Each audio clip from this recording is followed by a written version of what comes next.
Imagine this: silence surrounds you, a blank canvas of sound waiting to be filled. There you stand, a microphone ready to catch the first whisper of thought as it materializes into words. But the purpose here isn't performance, it's a deeper act of creation. You're not just talking, you're exploring, sculpting your mind in real time, feeling out the contours of an idea as it moves from abstraction to articulation. This isn't something you do once. It's a practice, a ritual of sorts, repeated every day. And through this act, something remarkable happens. Thoughts are no longer intangible. They become tangible, shaped and sharpened by the act of speaking. What if I told you that speaking aloud every day is more than just refining words? It is, in fact, a method of thinking, one that has deep roots in the intellectual traditions of history. Let's not forget Lev Vygotsky's groundbreaking work on inner speech, where he observed that in our thoughts, when left to themselves, are chaotic, fragmented, but once verbalized, they're forced into structure, into clarity. Vygotsky wasn't simply philosophizing, he identified how this process of externalizing through thought sharpens it like a whetstone against a blade. Every time you speak, you're not only sharing an idea, you're reshaping it, making it clearer to yourself as much as to anyone else. There's a beautiful imperfection in speaking. We fumble, we pause, we hesitate. But those moments of hesitation, they're where the magic lives. Consider Winston Churchill, who, despite his legendary eloquence, wasn't born with it. He practiced endlessly, recording himself, fine-tuning his voice like a musician, mastering an instrument. He knew that true mastery comes not from perfection, but from revision. In daily speech, we meet the same process. We don't get it right the first time.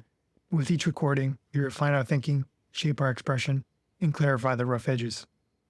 And what's more, neuroscientific research reveals that speaking aloud activates regions of the brain we otherwise leave dormant when we think in silence.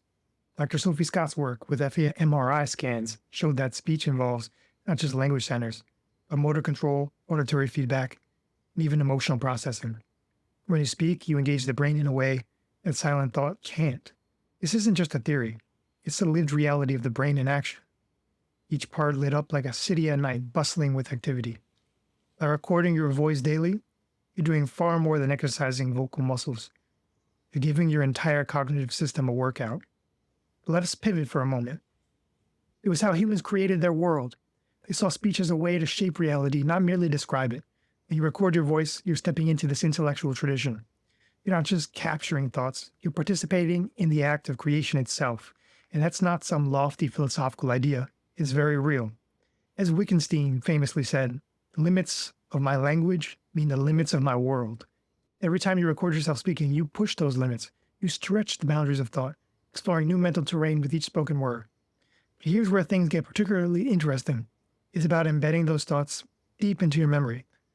The production effect, a concept rooted in cognitive psychology, suggests that speaking aloud makes information far more memorable.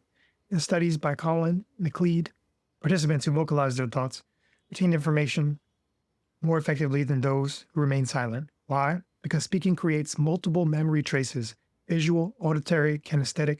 Your voice becomes a memory tool, carving into your brain in silent ways. And then there's the artistry of speech. It isn't merely functional, it's an art form. When you speak, you're improvising in the moment, much like a jazz musician, riffing on a theme. Consider the great Miles Davis. He knew the power of silence, of hesitation, of space between notes. When you record your voice daily, those moments of silence, those hesitations, those pauses, they are just as powerful as the words themselves. They give texture, they give depth. They transform a simple string of words into something more. Something alive with meaning, alive with your presence. Why does this matter to you, or should you care about recording a speech every day? Because in doing so, you aren't merely learning to speak better. You're learning to think better. You're training your mind to grapple with ideas in real time. Speech has a way of revealing the shape of your thoughts in ways that writing or silent contemplation never will. Each recording becomes a mirror, reflecting back not just your voice, but the workings of your mind, unvarnished and raw. Think back to the great intellectual traditions. Socrates didn't write his ideas down, he spoke them. His philosophy was born in dialogue, in the rough and tumble of conversation. It's the same with you. Every time you record your voice, you're engaging in that same dialogue. Not necessarily with others, but with yourself. And over time, that dialogue deepens, sharpens. You begin to notice connections between ideas that weren't there before. You begin to find clarity where there was once ambiguity. Take the Sapir-Whorf hypothesis, which suggests that language you speak shapes the way you think. It's a contentious idea, but it brings up the essential question. Does the act of speaking daily, of shaping your thoughts into words, change the way you see the world? Does it refine your perceptions? The answer is likely yes. Each day that you record your voice, you're subtly changing the lens through which you interpret reality. Your voice isn't just reflecting thought, it's constructing it. It transforms your cognitive architecture. We've seen this in studies on neuroplasticity, the brain's ability to reorganize itself in response to deliberate practice. Bilingual individuals, for example, often have enhanced cognitive flexibility because they engage in constant verbal exercises across languages. So what happens when you engage in this daily act of speech? Your brain rewires, neural pathways are strengthened, cognitive flexibility increases. This practice of recording your voice each day is not just an exercise, it's a transformation. With each spoken word, you are evolving, not just as a speaker, but as a thinker, a creator, an architect of your own mind. And perhaps, just perhaps, this daily ritual does something even more profound. Maybe it doesn't just sharpen your intellect, maybe it makes you more human. In a world increasingly dominated by text and screens, the voice, the living, breathing voice, remains the most immediate, most visceral form of communication we have. When you speak, you connect to something primal, something deeply rooted in what it means to be human.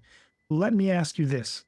If every day you could speak your thoughts into being, if every day you could shape your mind, your reality, your world, wouldn't you?